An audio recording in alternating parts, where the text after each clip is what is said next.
So Noguchi Memorial Institute, it's a biomedical research center in Ghana. It's part of the University of Ghana. And one of our key mandates is to conduct biomedical research to inform public health policies. So malaria, as you know, is very important. Is a very important public health concern in sub-Saharan Africa. And that is my core area of research. So as a team, we approach the PINE group. What we normally do is to look at resistance to malaria parasites. Why these malaria parasites become resistant to the anti-malarial drugs that our malaria control programs administer. And we advise these policymakers on the circulating malaria parasites and why the drugs are not working and the need to change drugs. Not only do we look at drug resistance, we are also interested in interventions like vaccines. So if, for instance, a vaccine is being introduced, we are interested in looking at the effect of these vaccines on the circulating malaria population in order to see why this vaccine is not so efficacious. Why is it more efficacious in this region compared to other regions? And we are also interested in understanding the mechanisms underlying either resistance or the efficacy of a vaccine. And so this is something we've been doing for a while. Now we approached PINE Group to support us to strengthen our bioinformatics, still with the objective of informing the public health policies as we've been doing. So for drug resistance, we are looking at 2 drugs or 3 drugs. The sulfadoxine pyrimethamine, which is a synergistic drug that is used for prevention of malaria in pregnant women and in children living in seasonal malaria regions in sub-Saharan Africa. So the idea is to give it to these people to prevent malaria or for the children so that when the transmission peak is due, they would have had some drugs and it will reduce their parasite load. And so we are interested in genes that are involved in resistance to this drug. With PINE, we've not just looked at the mutations in these genes that are involved in resistance. What we've done is to look at the effect of these circulating mutations or variants in the Ghanaian population and in other African populations to see the effect of the variant on the protein structure or the active sites of the proteins to understand why resistance is ongoing. We are also tracking these mutations in regions outside Ghana, other African countries, to see whether the emerging resistant patterns that we are observing in Ghana are also being replicated elsewhere, or whether some of the resistant patterns we are observing in Ghana are just localized patterns that we are seeing. And again, the impact on the proteins themselves. Now, the second drug that we are interested in is chloroquine. Chloroquine, as we know, it's no longer in use in sub-Saharan Africa to a large extent. However, we are tracking the re-expansion of chloroquine-sensitive parasites. So it was stopped because the parasites had developed so much resistance to this drug that there was no need using it. But when we left this intervention for a while, we see that there is the re-expansion of the sensitive parasites. And this is very important for us to track. One, to see how chloroquine can be reused, either as a single dose for prevention of malaria or in combination with other drugs.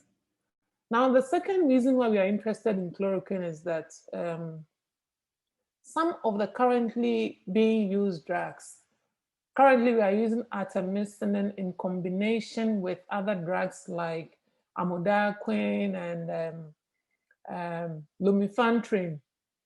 Now, the re-emerging chloroquine sensitive parasites may also cause resistance to these partner drugs.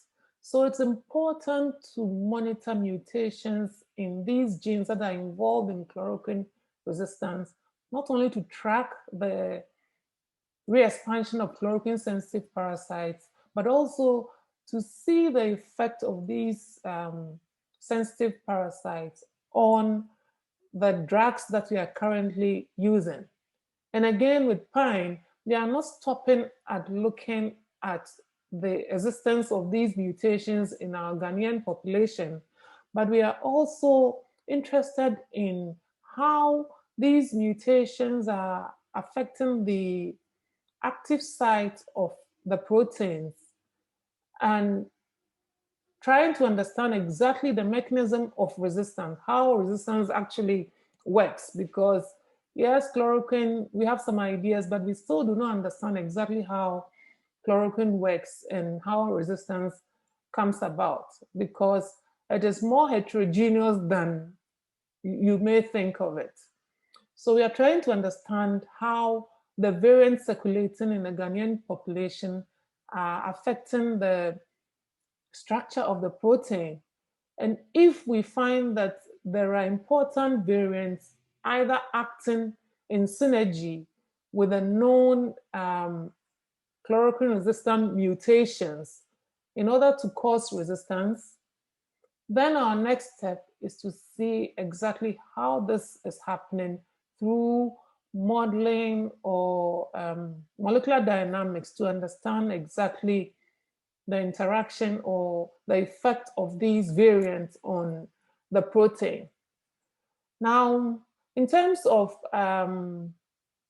vaccines, we are interested in candidates that are being developed for malaria vaccine.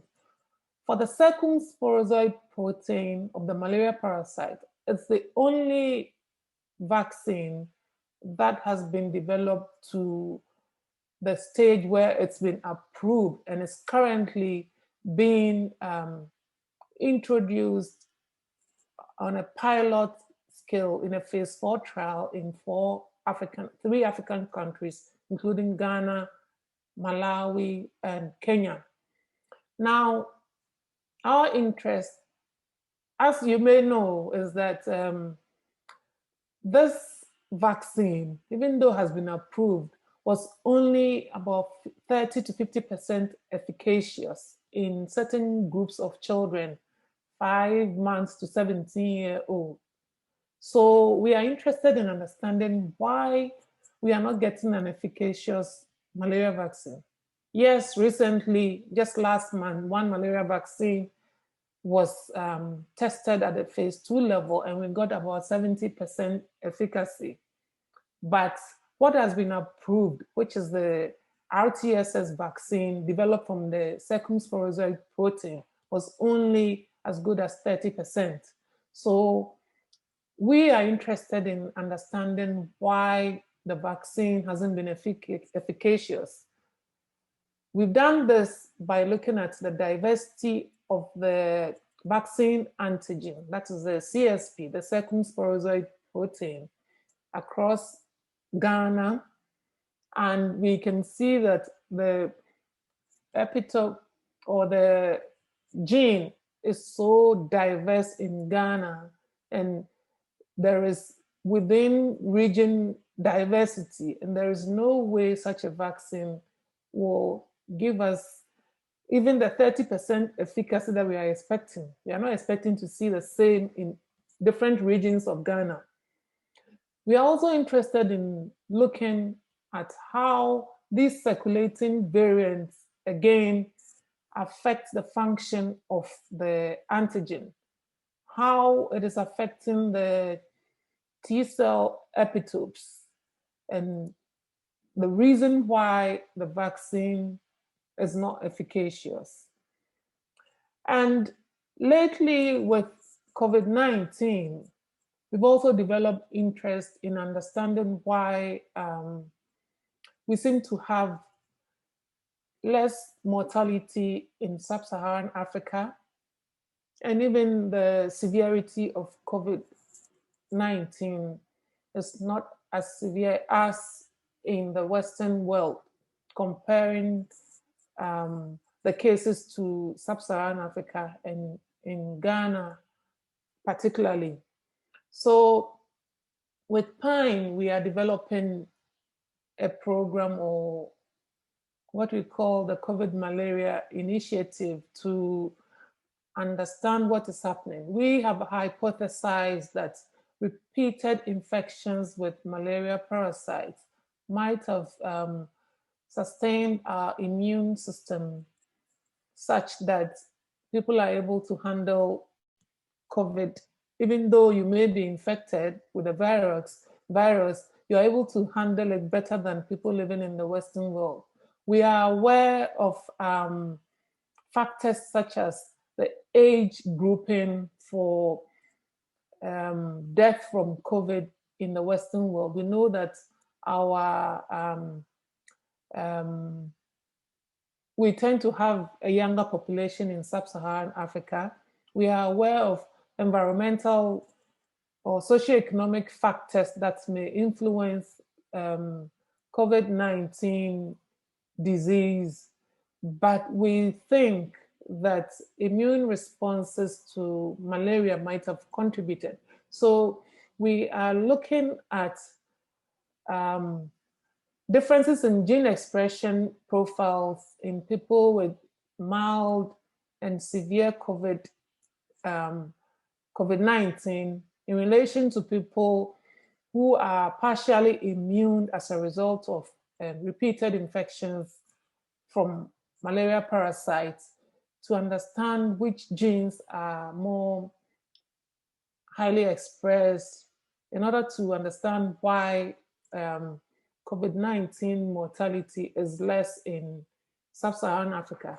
We are also interested in looking at the differences in cytokine responses between people who are partially immune as a result of repeated malaria infections compared to COVID-19 cases.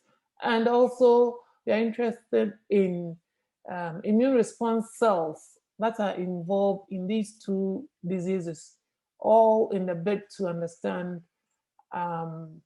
why COVID-19 mortality is much higher in the Western world compared to sub-Saharan Africa.